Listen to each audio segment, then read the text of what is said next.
Allow me. What?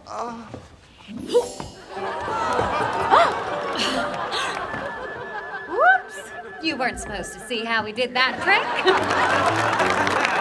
That was my grandmother's piano. 드라마 완다비전은 왜 완다와 비전이 아니었을까요? 분명 원작 코믹스 이름은 완다와 비전이었는데요. 디즈니는 영화에 가족적인 주제의식을 담아내는 것으로 유명합니다. 마블 스튜디오가 디즈니에 인수되면서 MCU 영화들도 더욱 가족적으로 변모했죠. 앤트맨, 가디언즈 오브 갤럭시, 아이언맨 등등 히어로들은 모두 가족을 위해 희생하고 가족을 지켜내는 모습을 보여줍니다. 그리고 그들은 살아있는 한 모두 가족에게로 되돌아갔죠. 그런데 엔드게임 이후 돌아갈 가족이 없어져 버린 사람이 있습니다. 바로 완다 막시모프죠. 그녀의 부모님은 소코비아에서 폭격을 맞아 죽었고 그의 쌍둥이 오빠는 울트론에게 죽었습니다.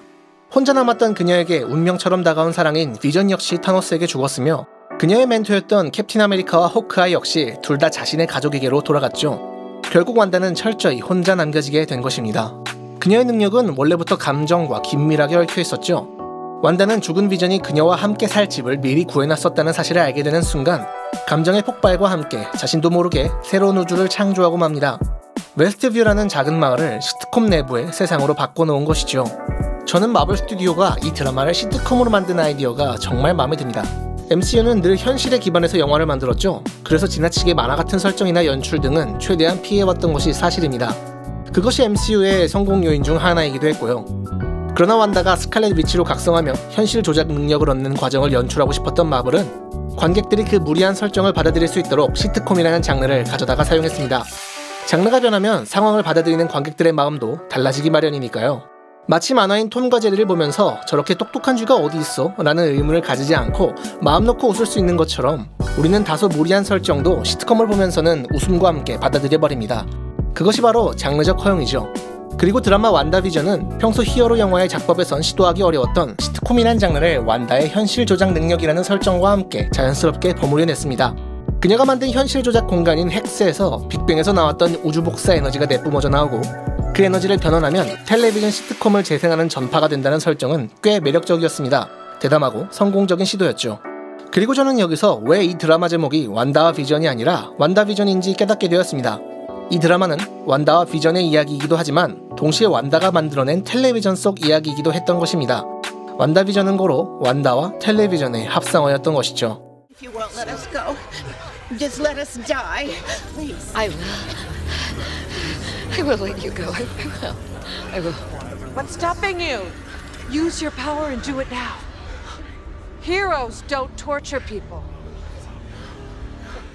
완다는 결국 현실 세계에서 잃어버린 가족을 새로운 세계에서도 다시 잃어버렸습니다. 그리고 그것은 다른 사람들을 고통받지 않도록 하기 위한 그녀의 선택이었죠. 여기서 점점 가족주의적으로 변모하던 디즈니 안에서의 MCU가 새로운 담론도 논하기 시작하고 있다는 걸 알 수 있습니다. 하크니스의 말대로 영웅은 가족을 지키기 위해 타인을 억압하지 않는다는 거죠. 완다의 가족은 그녀의 능력으로 만들었을지언정 진짜 가족이었습니다. 정말로 사랑하는 남편이 거기 있었고 정말로 배가 아파 낳은 두 쌍둥이 자식이 있었죠. 그러나 그 조작된 현실 속에서 타인들이 고통받는 것을 알게 된 완다는 눈물을 삼키며 가족과 자신의 행복을 포기합니다. 가족이 타인보다 앞서는 것은 영웅적이지 않은 일이니까요. 히어로물 속 영웅들은 어쨌든 영웅적인 행위를 합니다. 그리고 그들은 영웅성을 가질 때에만 승리할 수 있고 영웅성을 잃은 캐릭터는 빌런이 되어 패배하게 됩니다. 히어로물은 결국 영웅주의를 다루며 영웅성에 당위를 부여하는 장르이기 때문이죠. 우리는 때로 가족을 위한다며 타인에게 피해를 주거나 개인을 억압하는 사람들을 봅니다.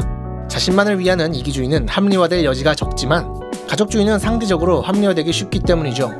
내 가족을 지키기 위해 한 짓이었다 라고 하면 사람들이 온정적인 시선으로 바라보기 쉬워지지만 가족주의가 지나치게 강화되면 그것이 악행의 근거가 될 여지도 커집니다. 디즈니가 가족주의를 주창했던 것은 시대에 부응한 점이 컸을 겁니다. 이 시대가 원하는 최고로 행복하고 선한 결말이 바로 주인공의 가족 사랑을 확인해주는 것이었을 테니까요. 가족의 존재는 관객의 감성을 건드립니다. 아이언맨이 자신을 희생할 때 그가 아내와 딸을 남겨두고 죽은 것이 아니라 예전처럼 백만장자 플레이보이인 상태로만 죽었다면 그리 슬프지 않았을 수도 있죠. 가족주의는 디즈니가 관객들에게 어필할 수 있는 최선의 선택이었던 겁니다. 그러나 MCU는 이제 가족주의의 다른 면도 그려내기 시작했습니다.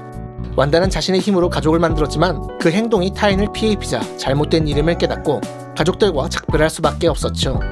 영웅주의와 가족주의가 부딪혔을 때 영웅주의를 선택하는 그녀의 모습을 통해 완다비전은 주제를 명확히 한 것입니다. 그리고 영웅주의는 은연중에 공동체주의를 택할 수밖에 없죠. 여러분은 가족이 우선인가요? 타인이 우선인가요? 가족주의는 개인주의와 공동체주의의 중간 그 어디에 있죠. 그래서 그중 어느 한쪽을 택하기 곤란할 때 대안적인 선택으로 여태 자주 사용되곤 했습니다. 가족주의가 다른 가치와 부딪히면 우리는 무엇을 택해야 할지 다소 혼란스러워지죠. 그건 어쩌면 우리가 가족주의적 메시지가 담긴 미디어에 너무 익숙한 탓인지도 모르겠습니다. 오늘은 여기까지입니다. 다음에도 재밌는 영화나 드라마에서 깊은 이야기를 찾아 돌아오겠습니다. 시청해주셔서 감사합니다. 끝!